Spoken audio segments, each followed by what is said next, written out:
안녕하세요 여러분. 이번에는 제 5번째 과목 스포츠 교육학을 다루도록 하겠어요. 스포츠 교육학 다룰 거고요. 제 1장이 스포츠 교육의 배경과 개념. 1장이 이거네요. 스포츠 교육의 배경과 개념. 이런 과목으로 제 1장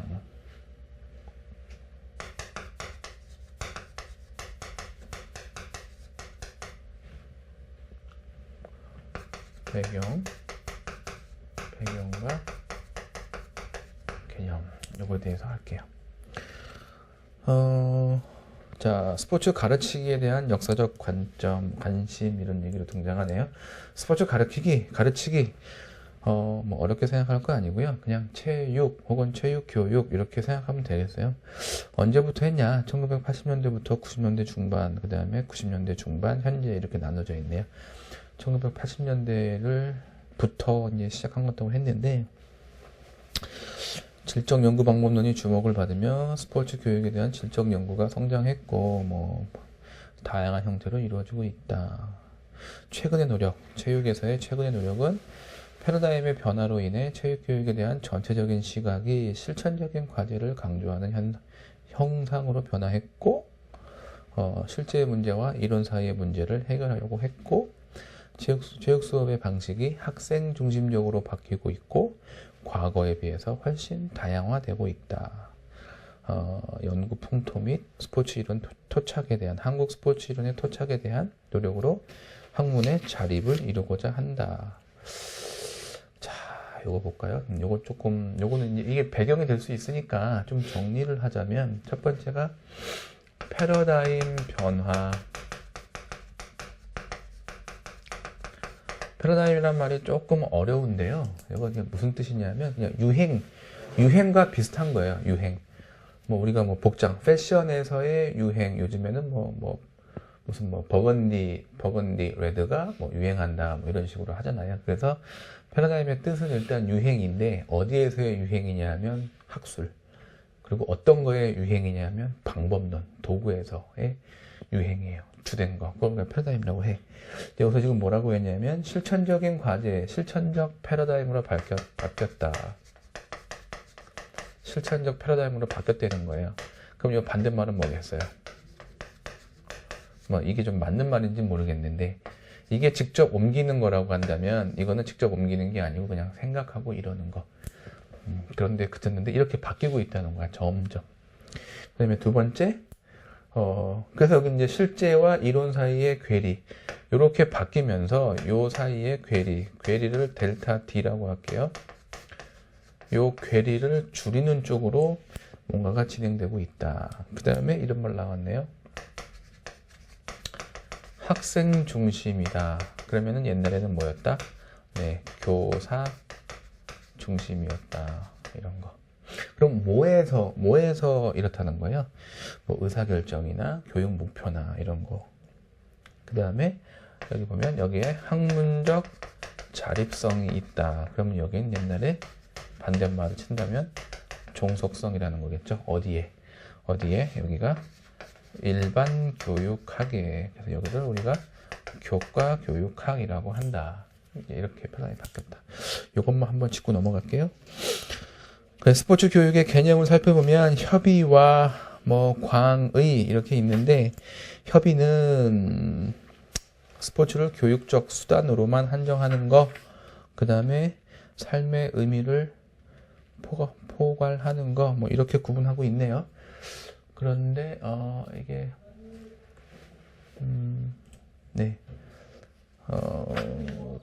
스포츠가 학교 내에서 교육적으로 실천되는 현상을 다루고, 스포츠를 교육적 수단으로만 한정하는 거, 요거 협의의 스포츠 교육이고요.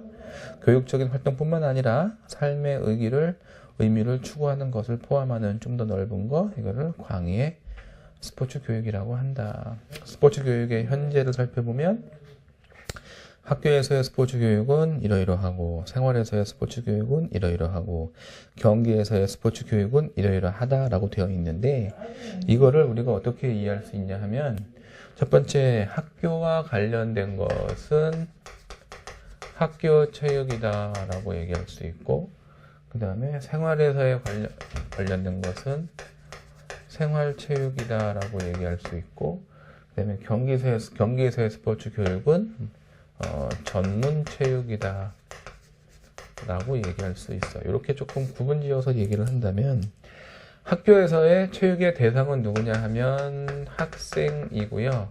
생활체육에서의 대상은 국민 대다수고요. 전문체육에서는 우리가 선수라고 하고, 가끔 이 친구들이 학교에 나이가 어려서 학교 다니기 때문에 학생 선수라고 해요. 이게 이제 그 대상이고요. 이제 뭔가를 가르치는 사람을 학교 체육에서는 교사라고 하고요. 생활체육에서는 스포츠 지도사라고 하고, 여기는 운동부 지도자라고 하는 거예요. 여기는 하면 체육 교사가 되겠죠. 옛날에는 이게 생활체육 지도자였죠. 이렇게 되어 있는 거죠. 그래서 여기서 하고 있는 활동, 가르치는 활동을 우리는 교수 학습 활동이라고 하고, 여기를 강습, 지도 이렇게 얘기하고, 여기를 우리가 코칭 정도라고 얘기를 하죠. 때로는 이것이 수업이라고 불리고, 그래서 요렇게가 다 같은 얘기들이에요. 같은 얘기들인데 경우에 쓰이는 이 상황에 따라서 말이 약간 다르다. 그래서 스포츠 교육 현재는 학교에서는 이렇다, 생활에서는 이렇다, 전문체육에서는 이렇다라는 얘기를 하고 있는 거죠. 여기까지 해서 제 1장 스포츠 교육의 배경과 개념. 배경으로서 여기 이렇게 바뀌고 있고, 체육이. 그 다음에 개념은 광의와 협의가 있었고, 그 다음에 이 부분은 스포츠 교육의 현재라고 해서 이런 부분을 다뤘어요. 여기까지가 이제 1장을 마무리할게요. 1장을 마무리하고 제 2장 바로 이어 넘어갈게요. 279쪽이에요. 자, 스포츠 교육의 그 다음에 정책과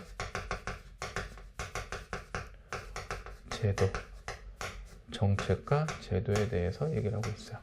그래서 정책은 이렇게 되어 있기 때문에 이 학교 체육과 관련되는 부분은 뭐냐면 국가 중심의 체육교육 과정이라고 하죠. 국가 수준의 체육교육 과정이라고 해요. 이게 1차부터 쭉 279쪽에 1, 2, 3차, 5, 6, 7차 개정 쭉 이렇게 나와 있어요. 그 다음에 학교체육진흥법 이렇게 나와 있고, 생활체육 및 전문체육 해갖고 이렇게 쭉 나와 있고, 스포츠 비전 2018 이런 게 쭉 나와 있고요.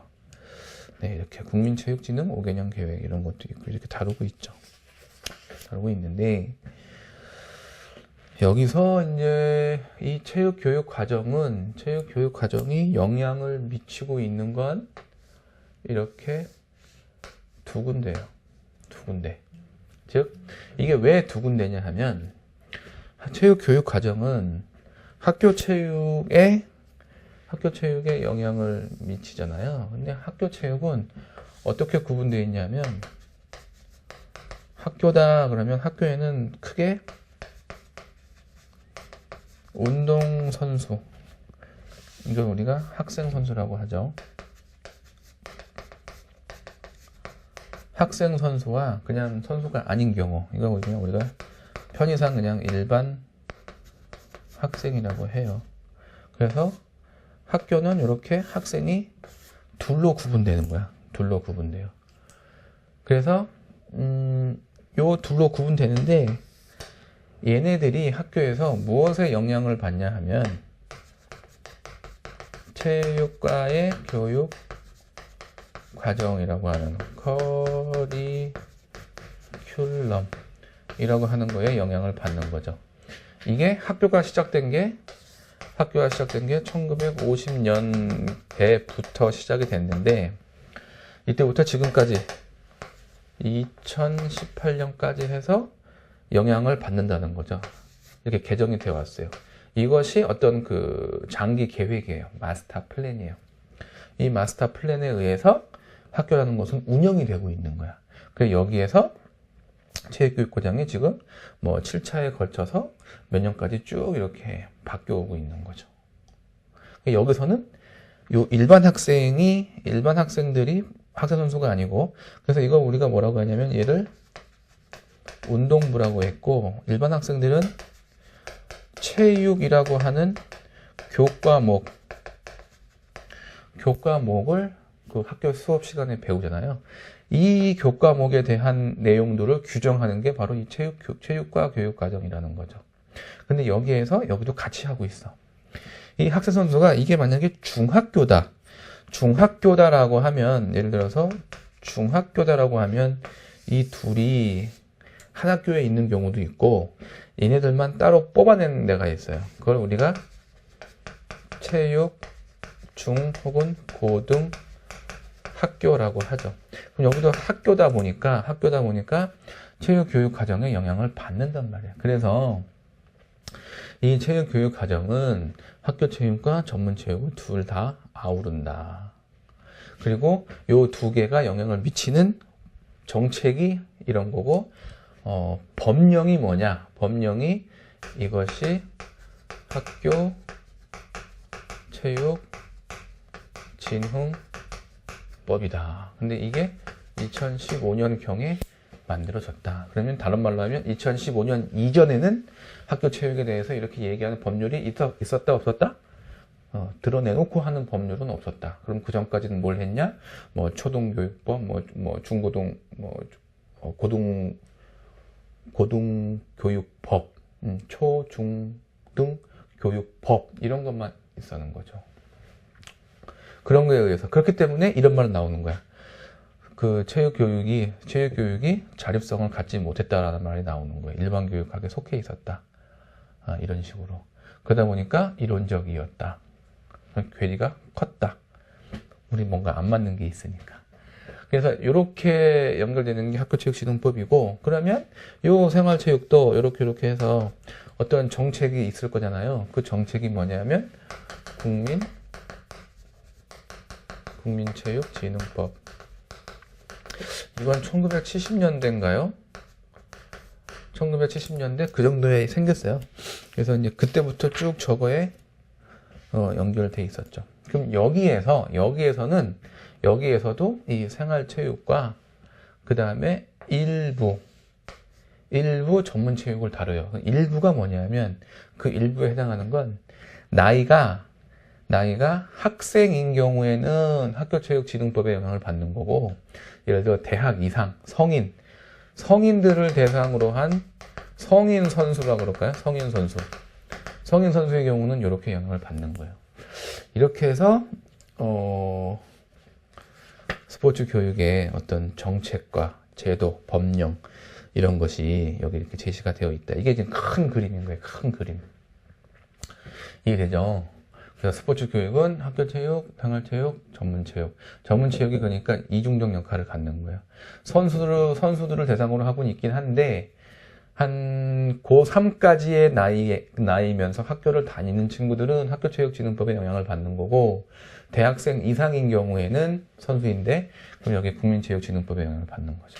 생활체육은 이렇게 연결되는 거고. 목적이 다르죠. 생활체육과 전문체육은.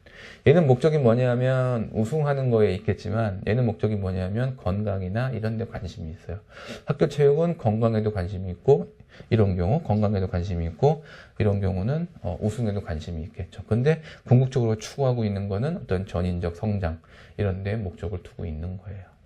이것이 이제 1장과 2장에서 얘기하는 스포츠 교육의 어떤 배경, 개념, 그 다음에 정책과 제도다. 이 중에 하나로서 요 중에 이제 요 부분에 초점을 둔 걸 우리는 뭐라 그러냐면 학원 스포츠 제도 혹은 학교 운동부 제도의 같은 말이에요. 같은 말이고, 국민체육진흥법에 의해서 이렇게 성인 선수 고등학생들이 이렇게 운동을 해가지고 대학 가는 거, 대학 진학과 관련해서 특혜를 줬었죠. 그거를 우리가 체육 특기자 제도라고 하고 있는데 요거는 지금 문제가 좀 많아서 점점 축소하고 있는 거고, 요 특기자 제도가 좀 기형적이다. 그렇잖아요. 기형적으로 이거 하나만 잘하면 대학을 쉽게 갈 수 있으니 거기에 몰두하는 경향이 있다 보니까 인간적으로 약간 편협되거나 혹은 한쪽으로 치우친 사람들이 양성이 되는 것 같다라는 어떤 비판, 사회적인 문제의식 때문에 이거를 점점 없애자라고 하면서 뭐라고 얘기했냐면, 이제 대학을 가건 뭘 하건 혹은 시합을 참여하건 학생 선수가 사람으로서 지켜야 할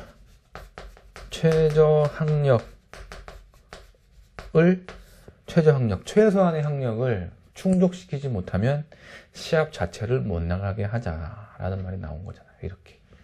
이게 지금 큰 그림이에요. 이것이 어찌 보면 여러분이 지금까지 했던 스포츠 사회학, 그 다음에 스포츠 윤리, 그런 데에서 함께 다뤘던 여러 가지 내용들이 여기에 다 녹아 있는 거죠. 그렇습니다. 그래서 요에 대한 이제 부연 설명을 조금만 더 하자면요. 279쪽에 제 1차, 2차, 3차, 4차, 5차, 6차, 7차 교육과정 되어 있죠. 네, 여기서 이제 7차 교육과정의 개정, 뭐 수시 개정 이렇게 나와 있는데 여기 연도가 안 나와갖고 좀 그런데 1차 교육과정이 1954년경이에요. 그 다음에 거의 뭐 한 10년 정도씩 바뀌었다고 생각하면 되고요. 제 7차 교육과정을 운동기능 중심 교육과정이라고 이렇게 이렇게 적어놨는데, 이건 잘못 적어놓은 것 같아요. 이거 잘못 적어놓은 거고, 이거 뭐 어디선가 이렇게 가지고 오면서 잘못 가지고 온 것 같아요. 이게 7차 교육과정에 여기는 없지만, 7차 교육과정의 핵심이 이제 뭐 선택 중심 교육과정이라거나, 그 다음에 뭐 수준별 교육과정이라거나, 이런 거에 대한 언급이 있는데, 여기 이런 게 없네요. 이건 나중에 이제 기출문제가 됐건, 혹은 뭐, 모의고사 혹은 문제풀이 그런 데서 다루게 되면 좀 더 자세히 다루도록 할게요. 학교체육진흥법은 한번 살펴볼게요. 280쪽이에요. 학생의 체육활동 강화 및 학교 운동부 육성. 이거죠. 학생의 체육활동 강화는 일반 학생을 얘기하는 거예요. 얘네들은 운동을 안 해요. 얘는 운동을 안 하고, 얘는 늘 하는 일이 공부만 하는 거야. 얘는 운동만 하고. 그러니까 니네는 공부를 좀 했으면 좋겠어. 니네는 운동을 좀 했으면 좋겠어. 라고 한 거죠. 니네는 공부를 안 하니까 니네는 최저 학력이 필요해. 라고 하고, 니네는 너무 운동을 안 하니까 운동을 좀 했으면 좋겠어. 그래서 얘는 팝스라고 해서 학생 건강 운동 실태 조사 이런 걸 늘 하는 거죠. 그래서 여기서는 스포츠 클럽, 학교 스포츠 클럽과 그 다음에 비만인 경우 비만 교실, 비만 예방 교실 이런 것들을 운영하게 되어 있죠. 여기는 공부가 어려우면은 최저 학력제를 제시하고 있고, 이런 식으로 정책들이 제시가 되고 있어요.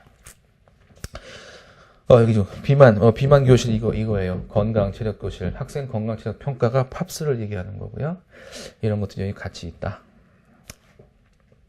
그 다음에 2번 생활체육 및 전문체육. 생활체육하고 전문체육을 묶었네요. 그냥 묶어서 국민체육진흥법 얘기했죠. 국민체육 이렇게 하고, 여러분이 지금 그 스포츠 지도사를 그 자격을 취득하게 되는 법적인 근거도 바로 이 국민체육진흥법이기 때문이에요. 이 국민체육진흥법도 2014년인가 15년인가에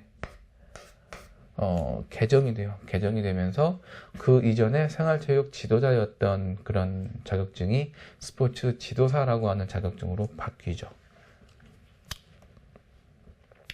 바뀌면서 스포츠 지도사가 이거잖아요. 뭐 전문 스포츠 지도사, 생활 스포츠 지도사, 뭐 유아, 장애, 노인 뭐 이런 식으로 이제 더 세분화되는 거죠. 그 다음에 280쪽 아래 국민생활체육 진흥 종합계획 그 스마일 100이라는 이런 정책이 있네요. 스포츠를 마음껏 일상적으로 100세까지 향유한다는 의미. 언제나 어디서나 세대와 문화를 넘어서 함께하는 생활체육 어떤 캐치프레이즈. 스포츠 비전 2018 100세 시대. 스포츠로 대한민국을 바꿉니다. 스포츠로 사회를 바꾸다, 국격을 바꾸다, 미래를 바꾸다. 그래서 손에 닿는 스포츠, 뿌리가 튼튼한 스포츠, 경제를 살리는 스포츠 하나가 더 있는데 이건 4개로 기억하고 있는데 또 뭐뭐 하는 스포츠 이렇게 돼 있어요. 이렇게 돼 있으면서 각각의 한 3-4개씩의 어떤 그 구체적인 추진 전략들이 있죠. 자, 이렇게 해서 스포츠 교육의 배경, 개념, 정책, 제도 등에 대해서 쭉 한번 다뤘어요. 다루고 여기서 이제 매듭을 짓고요. 잠깐 쉬었다가 제 3장으로 이어가도록 하겠습니다.